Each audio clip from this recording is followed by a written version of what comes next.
Ding dong, you're dead. Today we're going to be talking about the 1985 classic film, House. Let's get into it.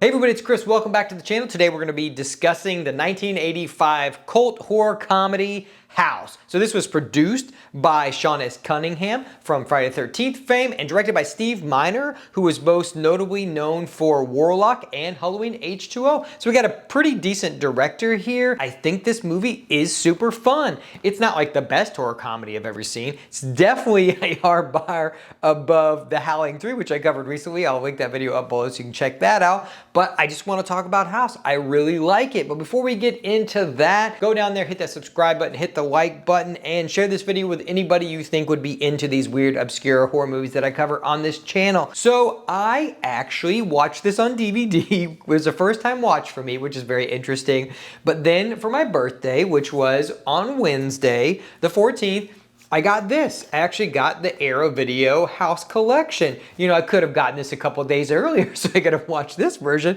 but I did end up popping it in after that, and yes, it was so much better. Yes, my 4K player does up-res DVD, so it didn't look terrible, but this is a high bar above that DVD, and I really like this, and I'm excited to dive into these films. So if you think I should cover any of the other films in this series, let me know down below what's your favorite out of these four movies, and maybe I'll cover them in the future. But I will show this off while we're here because I think it's pretty cool. This is an Arrow video. Well, that's the fourth one, but these are pretty cool. You know, I love my physical media here on the channel. So there's all of them, and I am excited to kind of dive into these. I know some are better than others. I've heard the second one is actually really cool, so I'm excited to get into that. I'm probably gonna watch it later today, actually. But this thing's awesome. Happy to add this to the collection. And I'm happy that I'll be able to watch these in order to cover them later on. Let's get into this movie. So, you know what? I'm gonna give you a little back of the box description here because this is very concise. I was covering Rush Week the other day, which I'll also link. And man, it's like a fucking paragraph of the movie. And I'm like, this movie's not that important, okay? You just gotta want to read me a novel about this movie. William Catt stars as Roger Cobb, a divorced horror novelist coming to terms with the disappearance of his young son. When he inherits his late aunt's old mansion, Roger decides that he's found the ideal place in which to pen his next bestseller. Unfortunately, the house's malevolent supernatural residents have other ideas. I really like this. I like a good horror novelist, you know, in the mouth of madness, stuff like that. I like a horror novelist that then has horror happen to him. What we follow is Rob has lost his son, he's divorced, so he's basically at wit's end. Then his aunt passes away and he's left his house, and so he goes out there to kind of get away from society and kind of live in solitude, so that way he can actually write his novel, which is about Vietnam, which comes into play into some of the spirits that are coming from the other dimension in this film. A lot of his trauma is not just from the loss of his son or his divorce, it's his PTSD from being in Vietnam, and that is why he's wanting to write this novel, but it obviously is creating these malevolent spirits coming from the other dimension. And you get a hint of that early on in the movie when his son does mysteriously go missing. There's a great scene where he's around a pool and he can't find his son, and he goes out there and he sees him in the pool and he jumps in and he's just gone. He just disappears. And so that's what leads to the divorce and the road that he's on now. And he's decided that, hey, I'm going to go for my horror roots and I'm going to write a book about Vietnam and my personal experience. And it's been kind of political in this. And there's a fan when he's in line to get it signed. It's just like, oh, that's what you're doing? I thought you were doing horror. It reminds me of another guy. What's his name? Steven something. He wrote a tiny little book called Elevation that had fucking nothing to do with anything. Very political. I can't remember his name. Some author. I like this film a lot. There's a lot of cool stuff. There's a lot of practical effects in this film that I think are great. I think it is funny. It's like an undercurrent tone of funny, which I do like. There's some slapstick stuff in here, but some of it is just interactions. There's a great interaction with the cops where he is accidentally shot what he thought was his wife, but it's actually this big ass beguiled drag queen looking thing that I really like. Like I said, I like the creatures, and I have seen some of the images from the other movies, and so I'm excited to kind of see what they do to further go with some of these creatures in the rest of the films. We have very minimal creatures here. We've got that lady, we've got like the creature that's in the closet, and then we've got his Vietnam buddy, who's pretty cool, which is all just like skeleton. Yes, it's just a dude in a mask running around the house. Some people don't think that's scary. I don't think this movie's supposed to be scary. It's supposed to be funny. It's a horror comedy, and I like all of the comedy. It's very well acted. Our main character does a really good job with all of the stuff that he's got to do, because he is kind of the heart and soul of this movie. And you do have like side characters.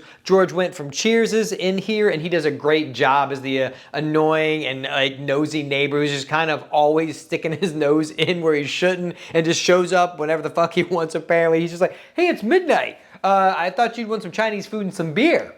Oh, what are you doing with all these video cameras? You selling stuff on the internets? I think you're selling stuff. No, oh, you're just trying to look for a ghost in the closet? Okay, well, I'm gonna go over there, and I'm gonna call your wife because I stole your book that had all the numbers in it. Because I'm a sneaky snake. He's a sneaky snake. Anyway, he is great in this film. He does a great job. Their interactions are very funny. There's also like another neighbor who this very attractive woman who just basically uses the pool whenever they want, because they're like, hey, we got to have a girl in a bikini here. And so you get this moment where they're kind of flirting, and she's like, oh, I'm going to come over. We're going to have to hang out soon. And she does come over, and she brings her kid. And he's got to watch this kid now. So there's a lot of like just undercurrents of stuff that I think is very funny. Like, I mean, it's not like laugh out loud funny, but it is just a consistent drip of like funny situations more than like comedic moments. Like, there's the classic, like, he's burying this thing, that creature from earlier, and he's like trying to hit it, and he's talking to the lady and keeps having to hit it so it will die. And then later on, the dog from the neighbor's house comes and digs up a hand and takes that. And that's kind of where the classic look of the films, where you get like the hand. This never happens though. Very disappointing. This never actually happens in the movie, but it's fine. Missed opportunity, but it's fine. I like the hand and the dog. It's all kind of funny. Like I said, all these leads to very different situations. And like when he pretends to kill his wife, or he thinks he kills his wife, the cops come, and so it's just like dance of him trying to get around that. So there's a lot of moments just like that. So if that's the kind of style of movie, horror comedy that you like, I think you're going to enjoy this film. It's far better than Howling 3, which is just a weird-ass horror comedy. And I like horror comedies. I think they're fun, and we don't get enough of them. So I'm always down for that. Like, Renfield was great earlier this year. It's a hard thing to do. It's a hard mix of like trying to create horror and levity at the same time, while making it that is like the current of the movie. It's not just like a horror movie with funny moments, which I think most horror movies have. It is that balance of like giving comedic moments throughout the thing while keeping it somewhat horror-centric. So overall, I really like this. You're trying to find out if this dude is actually crazy, or if these creatures are coming from another dimension because he is dealing with this trauma. He's hallucinating. That's what you wonder. Is he hallucinating all these things, or are they actually happening to him? We later do find out, obviously, that these creatures are real and that they are wreaking havoc. And the aunt told him a very long time ago, like when they first lost their child, like, hey, the house did it.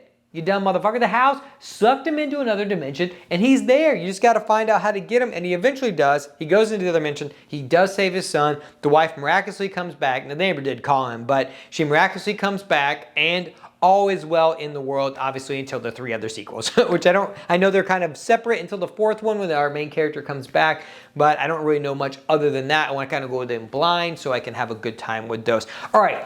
I've belabored this long enough. I really like House. I think it's a fun-ass movie, a fun horror comedy. Let me know down below, what do you think of House? What's your favorite House in the series? If the first one is not, what's your favorite out of the 4?